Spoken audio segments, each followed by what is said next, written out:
There's a better version of me that I can't quite see, but things are gonna change. Hi Erica. Last time we left off discussing your goals specifically with the steps and also a little discussion around weight loss. You had set a goal to reach the minimum recommended 10,000 steps per day, and I see that on 4 out of the 7 days you achieved that goal. That's great. Great job. Thank you, but I'm really striving for 10,000 steps a day. You're off to a great start with what you did accomplish last week. Now, as we're on the FitBit site and we look specifically on the activity page in the right-hand side on the graph, we can see the individual steps per day. So thinking about those days, what worked well to achieve the 10,000 days and what got in the way on the other days? I was just really busy at work and at home and didn't really have time to get those steps in. Plus, by the end of the day, I was just really exhausted. And then on the days that I did get in my 10,000 steps, I did get up earlier by just 30 minutes to get in a short walk before my day started. That's fantastic. Exercising in the morning is the most consistent habit. So great job with those early morning walks. You really made some changes in the past week. What are some of your thoughts on how you can fit into extra steps into those extra busy days? Well, I suppose I could try and use my lunch break to really increase the intensity so I can get those steps in. The problem is I just feel so rushed with deadlines that, sometimes I feel like I shouldn't take my break, but I still need to. That's a great idea. Taking a break and getting some activity in will also help manage stress on those really busy days. Now, Erica, how can you remind yourself to take a break? I think I'm just going to use Outlook Reminder.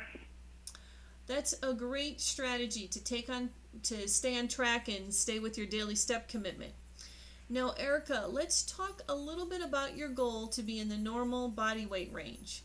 I'd like to walk you through a powerful exercise using the BMI calculator on WebMD. So you tell me when you're there. Okay, I'm there. Now, if you can complete the data on the first page, tell me when you're there. All right. Okay, now we look along the top and we can use those tabs to identify a calorie target per day and then a weight range. Wow, this is a great resource. Thank you so much. So based off of this information, I can plug that information into the FitBit site and really see my calorie and weight goal. Great. Well, I also had a question in regards to my sleep. I work 60 to 70 hours a week, and I don't really have a regular sleep pattern. So I started using my Fitbit to recently track that information.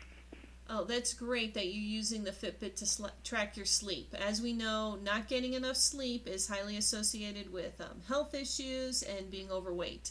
So let's use the Premium tab to check out your sleep habits. So Okay. Tell me when you're there. Okay, how much do you see that you're sleeping every night? Looks like about 5 hours and 15 minutes. Okay, now what about the quality of your sleep? About how many wake-ups are you having? Looks like about 6 times. Okay, and then we can see via the Fitbit graph, the recommendation is to sleep 7 to 9 hours per night. Okay, yeah, I do fall asleep and wake up at different times and wake up frequently throughout the night. It's something I need to work on, but just not really sure where to start. Can you help me with some tips? Absolutely. But first, tell me some of your thoughts about the things that you've done already to help your sleep. Well, I've heard that writing down a to-do list can really help, and so I do keep a pen and paper by my bed, and I've done that a few times. However, sometimes it just doesn't work for me. That's great. What a wonderful way to help clear your mind prior to bed. In addition, let's refer to an article on Spark People. It's called 7 Hidden Ways to Get Better Sleep. And you tell me when you're there? Okay, I'm there. Okay, what are you seeing? I'm just kind of skimming it right now, looking at the bullet points, and the things that are jumping out at me is caffeine consumption and distractions in the bedroom. And, I think those two are, they stand out for me because I do have tea around 8 p.m. every night, and then I also have my TV on when I go to sleep, and I do use the internet prior to bed as well. So I think those are some simple things that I could try out this week. Great, great. So Erica, let's summarize our session today. We Okay. talked about the improvements you made in activity with steps per day and how you're going to use your Outlook to help get more steps on those busy days. Then we identified a calorie per day target and a healthy weight goal using the BMI calculator on WebMD. Then we took a look at your sleep, and you have that specific Spark People article with ideas and a reference on how to help the sleep.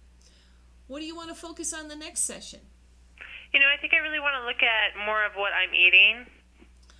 Great. We can really look into the premium food tab on the premium data and check out the nutritional details of what you're consuming, look into the caffeine consumption as well, and the calorie spread throughout the day.